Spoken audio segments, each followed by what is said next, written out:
अस्सलामुअलैकुम रहमतुल्लाहि व बरकातुहू। उमर कमाल फ्रॉम मानीस किचन। और जैसे मैंने थोड़ी देर पहले आप लोगों को बताया था कि फ्रॉम टुनाइट ऑनवर्ड्स मैं जो नॉलेज एंड स्किल्स अल्लाह सुब्हानहू तआला ने मुझे अता फरमाई हैं, मेरी पूरी कोशिश होगी कि मैं वो सारी नॉलेज एंड स्किल्स आप सब लोगों के साथ शेयर कर लूँ, और उसके ज़रिए से अगर किसी की लाइफ में कोई बेहतरी आ सकती है, प्रोफेशनल लाइफ में, पर्सनल लाइफ में, तो अल्लाह सुब्हाना ताला मेरी तरह आप लोगों के लिए भी आसानियाँ पैदा करे और आप कुछ सीख लें और सीखने के बाद लोगों के साथ वो शेयर करें। और इस सारी डिस्कशन की फ़ीस सिर्फ़ एक होगी, और फ़ीस ये है कि आपने मेरी फ़कीरी के लिए दुआ करनी है और मेरी कुशादगी रिस्क की दुआ करनी है। मैं इंशाल्लाह पूरी कोशिश करूँगा कि मेरे पास जो इल्म का ख़जाना है वो इस दुआ की फ़ीस के साथ मैं बांट छोड़ूँ। So today's topic is professional excellence, और मैं आपको कोशिश करूँगा कि इसकी जो वैलिड लिविंग एग्जाम्पल्स हैं उसके साथ आपको बताऊँ। और इस वक्त जो हैंड्स ऑन एग्जाम्पल मेरे सामने है वो मैं खुद हूँ। मेरा बिरयानी का बिज़नेस है और मेरा बारबेक्यू का बिज़नेस है। How I achieved excellence, how why I selected biryani, why I selected barbecue. मेरा पिछला प्रोफेशन देखें, जो मीडिया ने और जो सोशल मीडिया ने और जो टेलीविज़न ने आप लोगों को दिखाया बताया, वो that is the tip of the iceberg. आप में से किसी को ये नहीं पता कि उस आइसबर्ग के नीचे कितनी मेहनत हुई है उस बिरयानी के काम को शुरू करने की। उस आइसबर्ग के नीचे कितनी मेहनत हुई है उस बारबेक्यू के काम को शुरू करने की। And how I achieved excellence. सबसे पहले तो आपको प्रोफेशनल एक्सीलेंस के मीनिंग आने चाहिए। सबसे पहले तो आपको ये पता होना चाहिए कि एक्सीलेंस क्या होती है और प्रोफेशनलिज्म क्या होता है। सो सबसे पहले हम प्रोफेशनलिज्म को डिस्क्राइब करते हैं। कोई भी इंसान कोई भी काम कर रहा हो, कोई भी जॉब कर रहा हो, कोई भी कारोबार कर रहा हो, जब वो उसको इंतहाई ईमानदारी के साथ सिर्फ एक मकसद के लिए करता है कि उसके ज़रिए से उसको और तमाम उसके साथ जुड़े हुए लोगों का बेनिफिट हो जाए और किसी को नुकसान ना पहुंचे, और वो जो स्पेसिफाइड टाइम है उसके अंदर डिज़ायर्ड रिजल्ट्स निकल आए with desired input, that is what actually is professionalism. और आपको ये डेफिनेशन गूगल पे नहीं मिलने वाली, बिकॉज मैंने ये धक्के खा के सीखा। हमारे यहाँ होता क्या है, 8 to 5 जॉब, 8 to 9 जॉब कर लें या 9 to 5 जॉब कर लें। मुझे आप अपने ईमान से बताइएगा कितने लोग वो पूरा 8 घंटा 100% इनपुट के साथ काम करते हैं। You have lunch breaks, you have tea breaks, then you go on namaz break, you get calls, you get leisure time, you get table time, और at the end of the day पता ये चलता है कि वो 8 घंटे की job में से जो टोटल प्रोडक्टिव आवर्स काम किया वो 3 घंटे था। whereas you are getting salary and paid for working of 8 hours.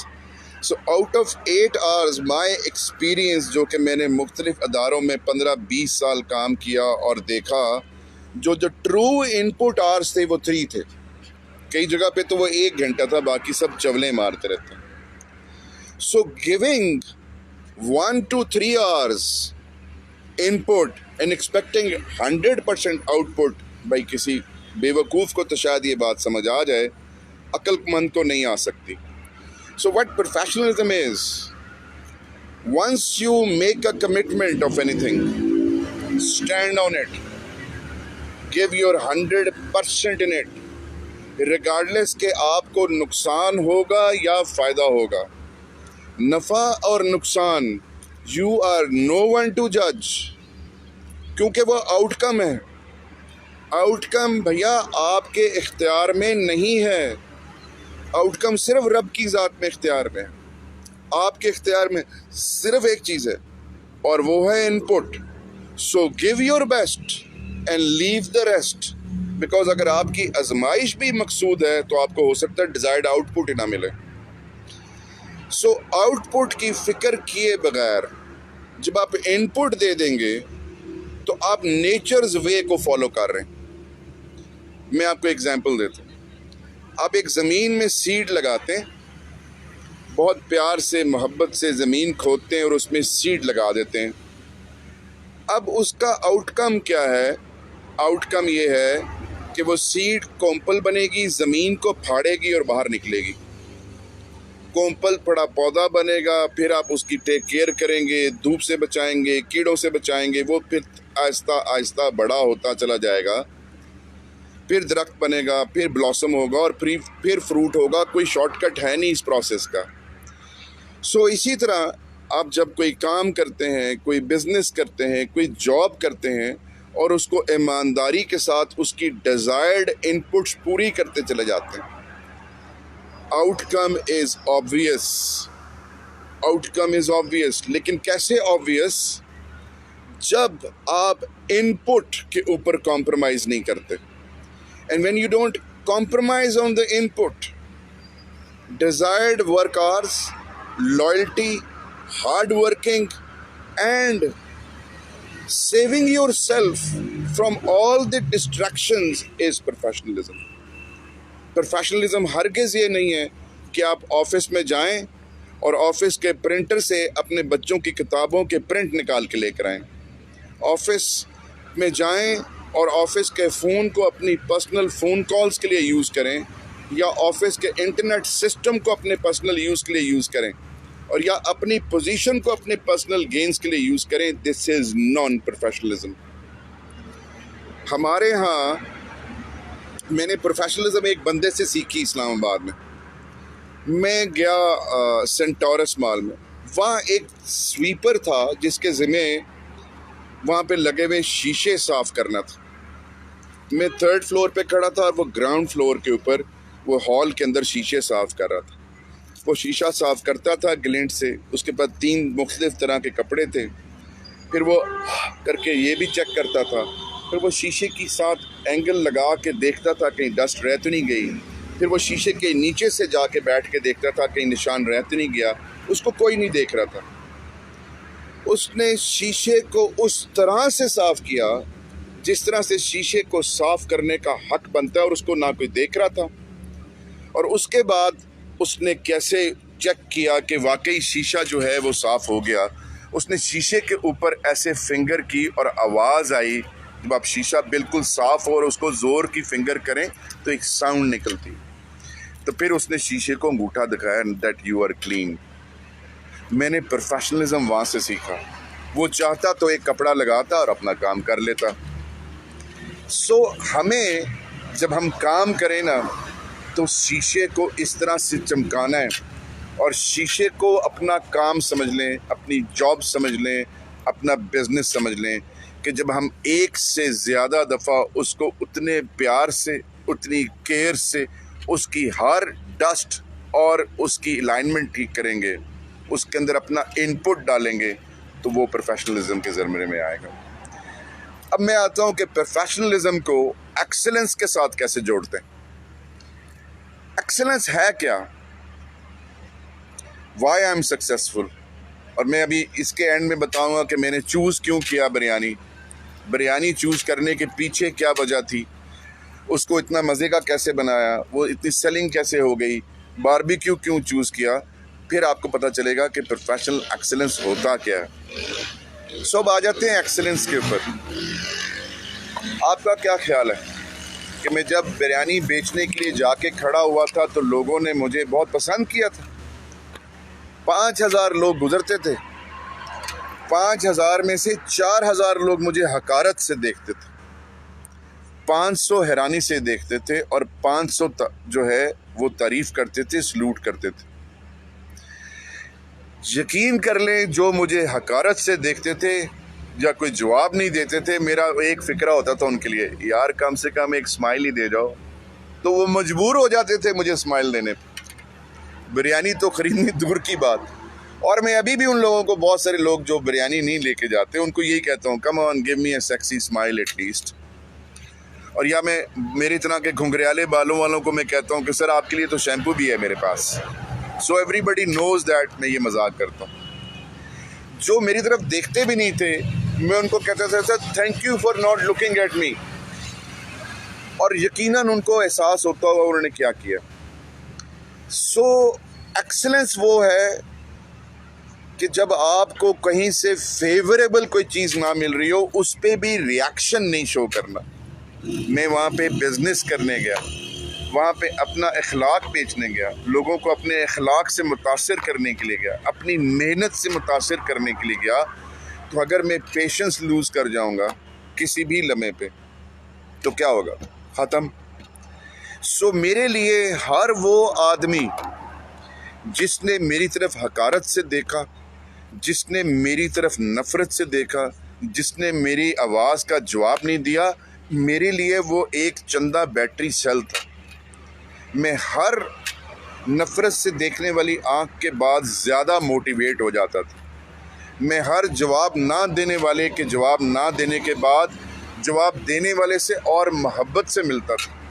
So that is how I achieved my goals. So now I'll tell you how I selected to sell biryani and how I made it so best, and how I selected selling barbecue and what I did to make barbecue so good. I used all my education to select these two items. उस सारे इल्म और उस सारे तजर्बे का निचोड़ है जिसकी वजह से मैंने बारबेक्यू और बिरयानी बेचने का फ़ैसला किया। जब मैंने ये सोच लिया कि मुझे कुछ करना है, आउट ऑफ द बॉक्स करना है, तब तक मैं कुरान पे रिसर्च कर चुका था। और कुरान पे रिसर्च करने के बाद जो सबसे खूबसूरत चीज़ मुझे मिली वो एंटरप्रेन्योरशिप थी। कुरान को अगर आप तफसील से पढ़ें तो उसमें से साइंस निकलती है।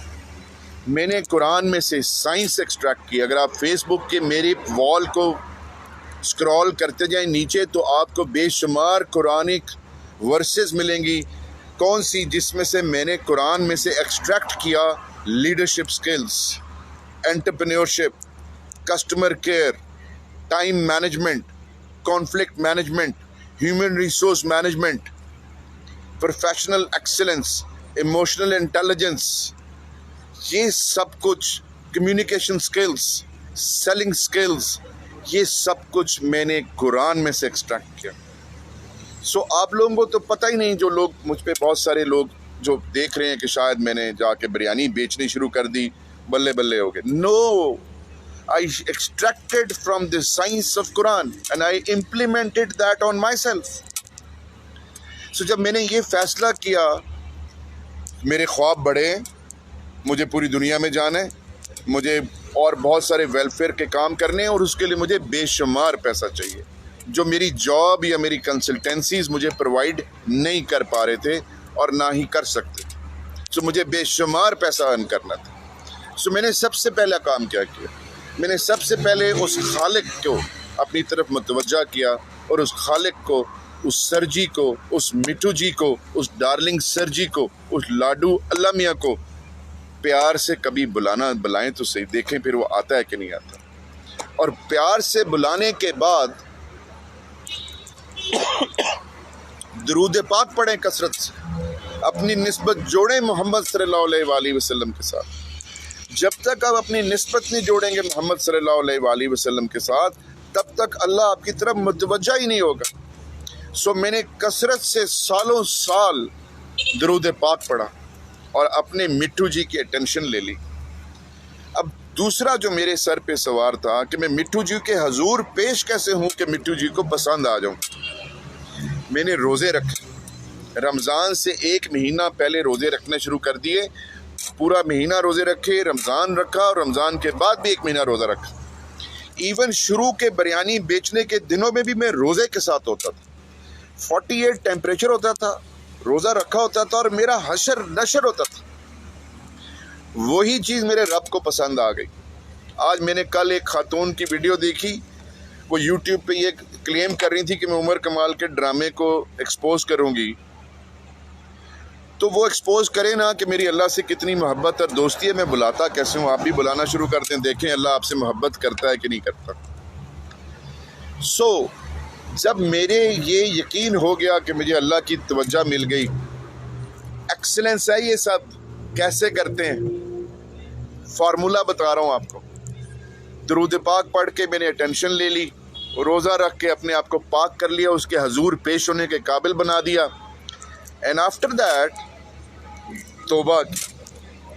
तौबा के बाद बारी आई उस फरमाइशी लिस्ट की। फिर बताया सर इतना बड़ा घर चाहिए, ये गाड़ियाँ चाहिए, दुनिया में यहाँ जाना है, एक लंबी लिस्ट दे दी। और उनको टाइम दिया हुआ है 6 महीने का। 1 महीना गुजर गया, 5 रह गए। फिर जब हो गया तो अंदर रोशनी जली कि अब डिसाइड करने के क्या करना है, क्योंकि उसके ज़रिए से बरकतें आनी थी। डिसीजन लेते वक्त हमने एक लिस्ट बनाई, फूड आइटम।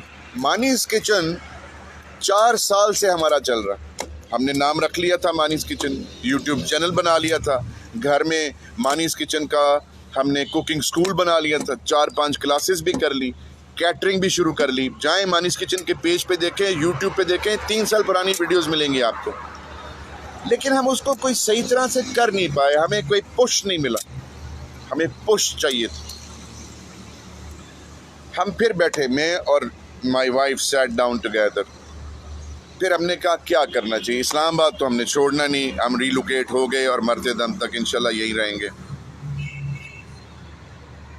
फिर हमने मोहम्मद अली रोज़ा, सिंपल रोज़ा यार, मतलब रोज़े का मतलब रोज़ा ही होता है, और फास्टिंग, इसमें कौन सा वो है ना समझ आने वाली बात। मैं क्या बात कर रहा था, हाँ, हमने लिस्ट बनाई। अच्छा, उस लिस्ट के अंदर ये भी था कि मैं करीम चला लूँ या ऊबर चला लूँ, ये भी था कि मैं इस्लामाबाद लाहौर से 5 घंटे का ट्रिप कर लूँ, उसमें ये भी था कि मैं कोई गारमेंट्स का बिज़नेस स्टार्ट कर लूँ, अच्छा कोई फार्मास्यूटिकल कंपनी का कोई काम कर लूँ, कोई चीज़ें उठा लूँ और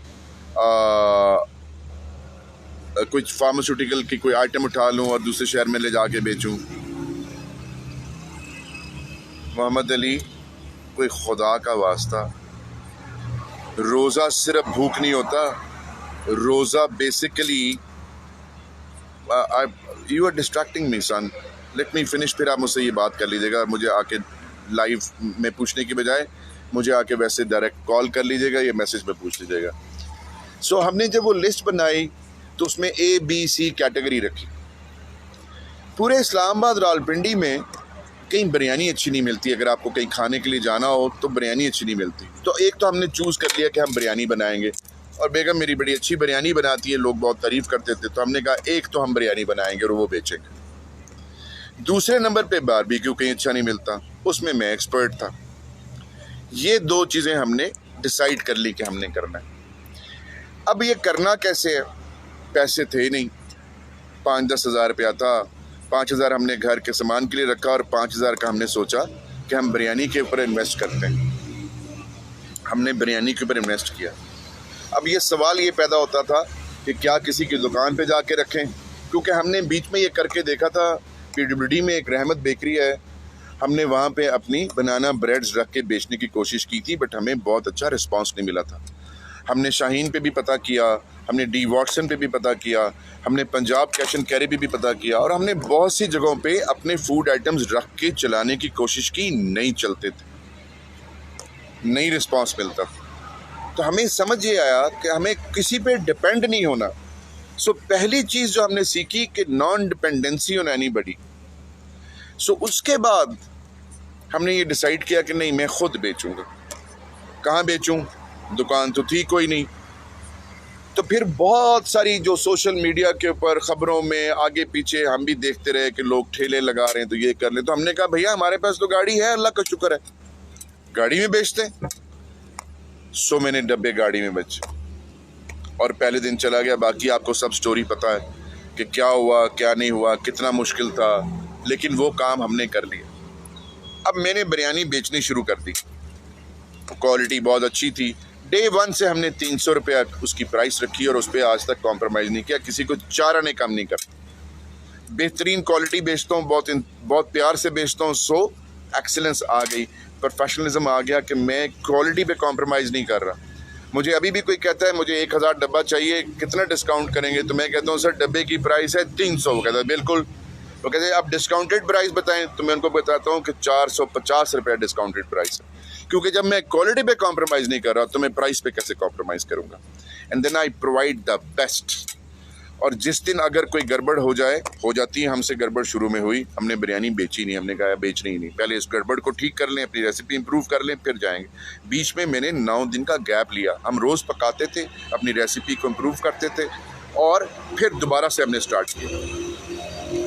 फिर जब बारी आई कि अब दिन का तो हमने काम कर लिया, शाम को क्या करें, तो कल मेरे पास वो घर की एक ग्रिल पड़ी हुई थी। मैंने सोचा शाम को हम बारबेक्यू करेंगे, और बारबेक्यू हम बना रहे थे, हमें पता था वो भी बेहतरीन होगा, जो बहुत अच्छी मैरिनेशन होगी। सो एक साहब मिल गए और फिर करते करते शॉप ले ली और फिर बड़ी ग्रिल हो गई। अब जब हमने ये ग्रिल ख़रीद ली थी, शॉप हमने शुरू की 6 अगस्त को। मेरी पहली वीडियो रिकॉर्ड हुई थी 3 अगस्त को और वो ऑन एयर हुई 6 अगस्त को, जिस दिन शाम को मेरे बारबेक्यू ग्रिल की ओपनिंग थी। उस दिन मुझे पता चला कि वो वीडियो वायरल हो चुकी है, उससे पहले मुझे पता नहीं था। मैं सुबह को बिरयानी बेच के आया था, शाम को हमने बारबेक्यू का ओपनिंग करनी थी। उससे 10 दिन पहले हमें ये समझ नहीं आता था कि अगर हम बारबेक्यू रखें तो कौन सा रखें और उसको कैसा होना चाहिए।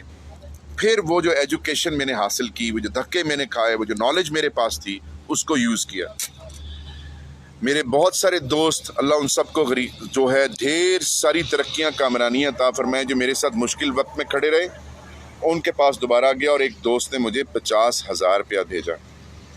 उस 50,000 रुपये के से जो लोग PWD इस्लामाबाद में रहते हैं उनको मालूम है कि PWD में कम से कम 20 रेस्टोरेंट हैं, हबीबी से शुरू होके OTP तक 20 डिफरेंट रेस्टोरेंट्स। मैंने हर रेस्टोरेंट का बारबेक्यू का पूरा मेन्यू ख़रीद लिया। पूरा मेन्यू ख़रीदने के बाद हमने उस पर रिवर्स इंजीनियरिंग की, उसके स्पाइस चेक किए, उसका साइज़ चेक किया, बोटियों को वेट किया, कबाब को वेट किया, अंदाज़ा लगाया कितनी चर्बी है, कितना घी है, गले में लगता है कि नहीं लगता, मिर्चें किस में ज़्यादा हैं। हमने 20 रेस्टोरेंट्स के 10 दिन तक हर रोज़ हम 3-4 लेकर आते थे, पूरा मेन्यू हमने बारबेक्यू टेस्ट किया। उसके बाद फिर हमने अपना मेन्यू बनाया। फिर देखा कि कोई भी जो चिकन की बोटी है उसका साइज़ छोटा रख रहा है, उसका वेट नहीं कर रहा। हमने चिकन की बोटी का एक साइज़ रखा।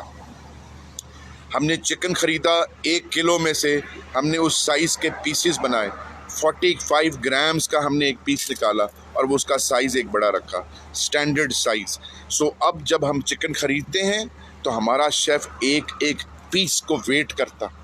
हम जब बिरयानी का बॉक्स भरते हैं तो एक भले 100 भरें, भले 50 भरें, हम एक बिरयानी के बॉक्स को मेजर करते हैं, वेट करते हैं, फिर पैक करते हैं। This is what excellence is, ताकि कल को मुझे कोई ये ना कह सके कि इसका वेट कम था, इसकी क्वांटिटी कम थी, क्वालिटी तो एक तरफ रह गई। इस तरह से हमने हर चीज़ को मेजर करना शुरू किया। मेजर करने के बाद हमने अपने सोचा कि ये सारे लोग तो स्पाइसेस यूज़ कर रहे हैं जो बाज़ार में अवेलेबल। हमने सोचा कि हमें क्या चीज़ ऐसी देनी है जिससे लोग शुरू में तो शायद एक दफ़ा ले जाएं। रिपीट कस्टमर्स कैसे होंगे? रिपीट कस्टमर्स ऐसे हुए कि हमने पंसार से एक चीज़ अलहदा से ख़रीदी और फिर घर में ग्राइंड करके उसका अपना मसाला तैयार किया और बिरयानी में भी वही यूज़ किया और हमने बारबेक्यू में भी वो यूज़ किया। और फिर बारबेक्यू के अंदर हमने वो मसाला यूज़ करने के बाद ढेर और इंग्रेडिएंट्स यूज़ करने के बाद उसको उस लेवल पे ले गए कि जहाँ पे आज एक साहब, अभी वीडियो मैंने रिकॉर्ड की है, मैं अभी डालता हूँ फेसबुक पे, वो आप सुनिएगा कि पता नहीं कहाँ से बारबेक्यू खा के आए और उसके बाद उन्होंने आज हमारा बारबेक्यू खाया। फिर एक साहब मेरे पास आए, कहने लगे कि जी मैं आपसे बारबेक्यू खा लूँगा, मुझे कोई चैलेंजिंग स्टेटमेंट दें। अब उनको ये मालूम नहीं था कि मैं ये भी रिसर्च कर चुका कि इस्लामाबाद और रावलपिंडी में 1700 पॉइंट्स हैं बारबेक्यू के। मैंने फिजिकली काउंट किया, हो सकता है कोई एक आधा मिस हो गया हो। मैंने उनको चैलेंज किया, जी आप मेरा बारबेक्यू ट्राई कर लें, अगर आपको मज़ा ना आया तो मैं जो 1700 पॉइंट्स हैं उनके वेट के हिसाब से आपको पैसे दे दूंगा, जितना भी गोश्त वहाँ अवेलेबल होगा। और खाने के बाद वो मेरे रेगुलर कस्टमर हैं। सो सवाल ये पैदा होता है कि आप सब में से तो किसी को पता ही नहीं कि ये बारबेक्यू और बिरयानी के पीछे असल में इसको सिलेक्ट करने के पीछे वो वजह क्या है। हाँ, यहाँ पे मैं एक चीज़ भूल गया, जब बिरयानी हमने सिलेक्ट कर ली, हमने बना ली, तो बेशुमार और मय्यस थे जो हम अडॉप्ट कर सकते थे, किसी को दे सकते थे। फूड पैंडा पे हम ऑलरेडी फूड पैंडा पे मौजूद थे, हम वो ऑन कर सकते थे, बिरयानी को सेल कर सकते थे, किसी के पास रखवा सकते थे। सड़क पे खड़े होना और उसको बेचना वाज द माउंट एवरेस्ट। और मेरे इल्म ने मुझे ये सिखाया था कि अगर आप शुरू में ही माउंट एवरेस्ट सर कर लें तो छोटे मोटे पहाड़ तो उसकी तो कोई वैल्यू ही नहीं रह जाती, छोटी मोटी डिचेस तो कोई वैल्यू ही नहीं रखती। So I decided to conquer the mount Everest on day 1। So मैंने पहले दिन ही माउंट एवरेस्ट कर लिया, गाड़ी से पैर निकाला, सड़क पे खड़े होकर आवाज़ें लगाईं, वो माउंट एवरेस्ट था मेरे लिए। सो अब छोटे मोटे जो बिज़नेस के अंदर आने वाले इश्यूज़ हैं, मैं उनको खातिर में नहीं ला रहा, वो इतने मुश्किल है ही नहीं। मुश्किल काम तो मैं कर चुका, अब तो मैं मज़े से कुर्सी पे बैठता हूँ। हमने जब बारबेक्यू सेलेक्ट कर लिया और बना लिया, अब मैं आपको बताता हूँ कि इसका मेजर इंग्रेडिएंट बारबेक्यू का और बिरयानी का है क्या। क्यों अगर ये मीडिया ख़त्म हो जाए, अगर ये सब ट्रेंडिंग ख़त्म हो जाए, क्यों मुझे कामिल यकीन है कि ना बारबेक्यू बिकना बंद होगा ना बिरयानी। उसकी ग्रॉसरी आइटम ख़रीदने से उसको पैक करने तक और बेचने तक सैकड़ों बार मैं और मेरी मिसेस उस पर सूरह फातिहा और दुरूद पाक पढ़ चुके होते हैं। अब आप मुझे बता दीजिए बरकत होगी कि नहीं होगी। दूसरा, मेरे जहन में कभी ये सवाल आया ही नहीं कि मैं जो डब्बे लेके जा रहा हूँ वो बिकेंगे नहीं। बेचना मेरा काम है, मेरा काम अजान देना है। डब्बे बना लिए, ले जाके खड़ा हो गया, अजान दे दी। नमाजी भेजना मेरे रब का काम है। मैंने इनपुट डाल दी और 100% डाल दी। Output is obvious. उसके पीछे देखें तो सही एक्सीलेंस कितनी है। Non compromising faith, non compromising quality consciousness, that is what excellence is. जब आप कॉम्प्रोमाइज नहीं करते क्वालिटी के ऊपर, जब आप कॉम्प्रोमाइज नहीं करते अपनी एफर्ट के ऊपर, दैट इज प्रोफेशनलिज्म। जब आप कॉम्प्रोमाइज नहीं करते अपनी रिस्पॉन्सिबिलिटीज के ऊपर, that is what professionalism is. और जब आप हर चीज सिस्टमैटिक तरीके से सीक्वेंस में फॉलो करते हैं, दैट इज एक्सीलेंस। देख लीजिए, इज्जत भी पीछे है, पैसा भी पीछे है, और हर वो इंसान मेरे पीछे जिसके पीछे मैं जाया करता था बताने के लिए कि यार मुझे कोई काम दे दो। आपको पता है, उन तमाम यूनिवर्सिटीज़ में जब मैं कोशिश करता था मुझे कंसल्टेंसी मिल जाए, मुझे लेक्चर मिल जाए, आज वो सारी यूनिवर्सिटियाँ मेरी मिन्नत करती हैं आधा घंटा दे दें सर। मैं उनको अपना टाइम टेबल बताता हूँ, उनसे कहता हूँ मुझे आप इसमें से टाइम निकाल के बता दें कौन सा घंटा दूँ। सो आने वाले दिनों में, अब तो खैर वो लॉकडाउन हो गया, यूनिवर्सिटीज़ भी बंद हैं, तो बेशुमार यूनिवर्सिटीज़ के अंदर मेरे लेक्चर्स हो रहे होंगे, सेशंस हो रहे होंगे, और मैं कोशिश करूँगा वो रिकॉर्ड करके वो भी आप लोगों के साथ शेयर करता जाऊँ गाहे बगाए। So please be professional. सादा सी डेफिनेशन है, जो जिम्मेदारी उठाते हैं मन वन इन लेटर एंड स्पिरिट, उसको पूरा करें। ये मत सोचें कि वो तो काम कर नहीं रहा, मैं क्यों करूं, या ये मेरी रिस्पॉन्सिबिलिटी नहीं है। भैया, अगर आपको अपना काम करते करते किसी और का काम करना पड़ जाता है तो क्या हर्ज है? आपकी हाइट कम हो जाएगी या आपका रंग काला हो जाएगा। बहुत सारी वीडियोस में आपने देखा होगा कि मैं बिरयानी अपनी बेचने के बाद किसी और की, ओ भाई मेरी वजह से आए हैं। एक और चीज़ आज आपको बता दूं और वो ख़त्म कर दें, अपने दिमागों से वो चीज़ निकाल दें। मुसलमानों का कंपटीशन नहीं हुआ करता, ओ भाई, मेरा ये मानना है, मेरा ईमान ये है कि मेरा रिस्क अल्लाह ने मुकर्रर फरमा दिया और आपका मुकर्रर फरमा दिया। मैं आपका नहीं ले सकता, आप मेरा नहीं ले सकते। कंपटीशन कैसा? ख़त्म हो गई कहानी कंपटीशन की। सो जब मैंने अपनी बिरयानी बेच ली, और आज भी वहाँ पे जहाँ मैं ब्लू एरिया में बिरयानी बेचता हूँ, वहाँ पे कितने लोग नहीं आ चुके। मैं रोज़ाना 15-20 मिनट उनको देख कर आता हूँ, उनकी बिरयानी, उनके दाल चावल वो बेच के आता हूँ। क्यों? कंपटीशन हो ही नहीं सकता मुसलमानों का। मेरा अपना रिस्क, उनका अपना रिस्क। जो अल्लाह ने मुझे फिक्स कर दिया मुझे वही मिलना है, जो उनका फिक्स कर दिया उनको वही मिलना है। सो प्रोफेशनलिज्म ये है, प्रोफेशनलिज्म ये है कि आप किसी की मदद करके उसको उस लेवल पे लेके जाएं जहाँ पे आप खुद हैं। एक्सीलेंस ये है कि आप किसी को उस जगह पे पहुंचाने में उसकी पूरी मदद कर दें जहाँ पे वो पहुंचना चाहता है। आपको तो आपके अल्लाह ने पहुंचाना है, आपको तो आपकी कोशिश ने पहुंचाना है, आपको तो आपके एफर्ट ने पहुंचाना है, आपको तो आपकी इनपुट ने पहुंचाना है। लेकिन अगर आपकी इनपुट से किसी और का भला हो सकता है, that is what excellence is. So start distributing. This is the science of religion, and religion is science. जिस दिन आपको ये समझ आ गई, मेरी तरह आपकी लाइफ बदल जाएगी। So stop taking religion casually, it is science to coexist with nature. ये कैसे मुमकिन है कि आप टीवी खरीदें, ब्लेंडर खरीदें, फ्रिज खरीदें, मोबाइल खरीदें, कंप्यूटर खरीदें, उसके साथ मैनुअल आ जाए, और अल्लाह ने इतनी बड़ी दुनिया बना दी उसका मैनुअल ही ना हो। Quran is the manual. I extracted science out of Quran. You are more than welcome to extract science out of Quran.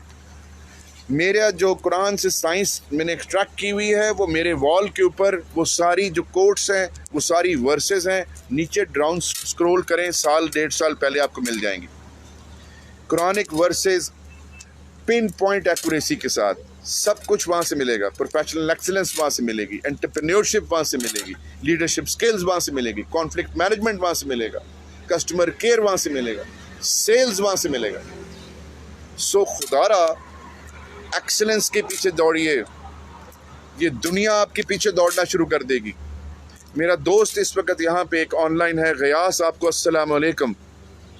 Bahawalpur से मेरा दोस्त है, मेरा क्लासमेट है बचपन का, हमारी 50 साल पुरानी दोस्ती है, आज भी हम जुड़े हुए हैं। तो दोस्ती ख़त्म हो गई है, रिलेशनशिप ख़त्म हो गया, वो समथिंग इज एल्स, और वैसे भी हम रिलेटिव्स भी हैं।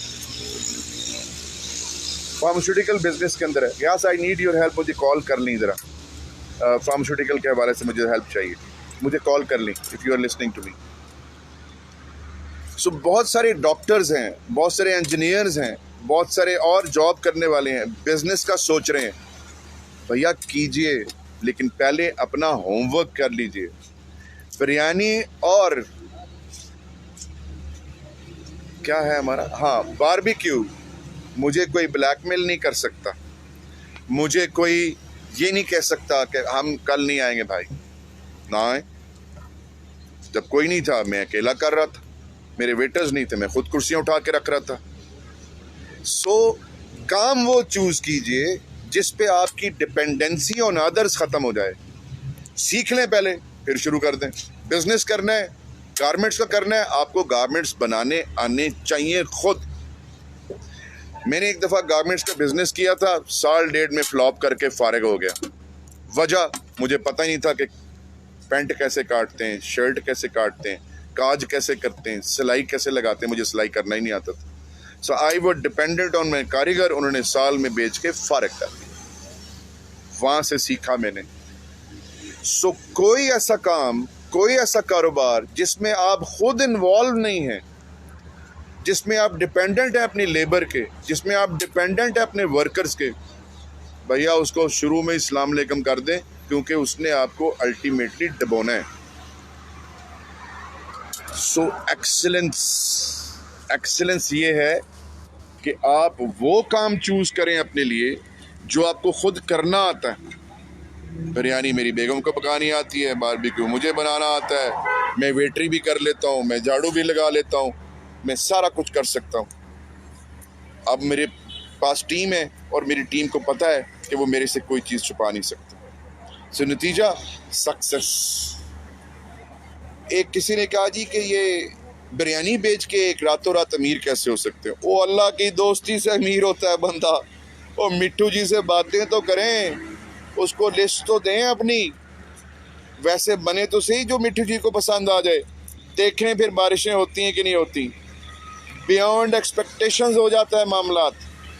एक के 10 नहीं, एक के 10 लाख बनने शुरू हो जाते हैं, और ये सिर्फ इख्तियार अल्लाह के पास है और किसी के पास नहीं है। सो बी प्रोफेशनल। जो रिस्पॉन्सिबिलिटी मिलती है, अगर मगर किए बगैर सर डाल दें, पूरा करके उठें, पूरे आवर्स लगाएं ईमानदारी के साथ। Be professional. प्रोफेशनलिज्म की सिर्फ एक डेफिनेशन है, जो रिस्पॉन्सिबिलिटी मिली है और आपने एक्सेप्ट किया। कोई घर आपके सर पे पिस्तौल रख के नहीं आया था कि ये काम करें, आपने खुद चूज किया उसको। जब चूज किया है तो पूरा करें। एक्सेलेंस क्या है कि उसके इंग्रेडिएंट्स पूरे करें, उस पर कॉम्प्रोमाइज मत करें। जब आप इंग्रेडिएंट्स पूरे करेंगे, professional excellence is the outcome, और प्रोफेशनल एक्सेलेंस के बाद दुनिया आपके पीछे होगी। सो आज की इस एपिसोड के साथ उमर कमाल को इजाज़त दीजिए। मेरा रेस्टोरेंट बंद करने का टाइम हो गया और मैं बहुत थक गया हूँ, और मैंने आज रोटी भी नहीं खाधी। ठीक है क़यास, please don't forget to call me. अब अगर किसी ने कोई सवाल करना है तो वो मुझसे डायरेक्ट इनबॉक्स में कर ले। ज़्यादातर लोगों को मेरा फ़ोन नंबर पता है, वो मुझसे फ़ोन पे बात कर सकते हैं। I can give you further tips. कल मैं कोशिश करूँगा कि कस्टमर केयर के ऊपर बात करें, because whether we like it or not, हमें हर लेवल के ऊपर कस्टमर्स के साथ डील करना पड़ता है। वो बेनिफिशरीज भी हो सकते हैं। सो कल में customer care is my topic, और customer care is a topic which fits everywhere. परसों मैं सोच रहा हूँ कि मार्केट मैट्रिक्स मैंने इन्वेंट किया था। मार्केट मैट्रिक्स जो है वो उसके ऊपर थोड़ी ज़्यादा डिस्कशन करनी पड़ेगी, ज़्यादा लंबा सेशन करना पड़ेगा। मैं कोशिश करूँगा कि वो जितना भी उसमें कवर कर सकूँ, क्योंकि मार्केट मैट्रिक्स को अगर आपने समझ लिया तो आपको 1000 बिजनेस आइडियाज़ भी मिल जाएंगे और 1000 जॉब अपॉर्चुनिटीज़ आइडियाज़ भी मिल जाएंगे। सो मार्केट मैट्रिक्स मैंने इन्वेंट किया था, और मज़े की बात यह है कि उसका सिर्फ स्टार्ट बटन है, स्टॉप बटन नहीं है। वंस यू स्टार्ट इट, आप उसको ख़त्म नहीं कर सकते। नाम मैट्रिक्स इसलिए रखा कि मैंने जब वो मैट्रिक्स मूवी देखी थी, अब उसमें एंटर हो जाते हैं और फिर अनलिमिटेड है वो। सो मार्केट मैट्रिक्स से मैं ज़रूर आपको इंट्रोड्यूस कराऊंगा, क्योंकि उसके अंदर से बेशुमार बिजनेस अपॉर्चुनिटीज़ एक्सट्रैक्ट कर सकते हैं आप लोग, और बेशुमार जॉब अपॉर्चुनिटीज़ भी एक्सट्रैक्ट कर सकते हैं। कल का topic would be customer care. अगर मैं भूल जाऊं तो याद करा दीजिएगा। Love you all, take care. Anyone has any questions, please call me up. I would love to answer your questions. जज़ाकल्लाह खैर। Yes, don't forget to call me.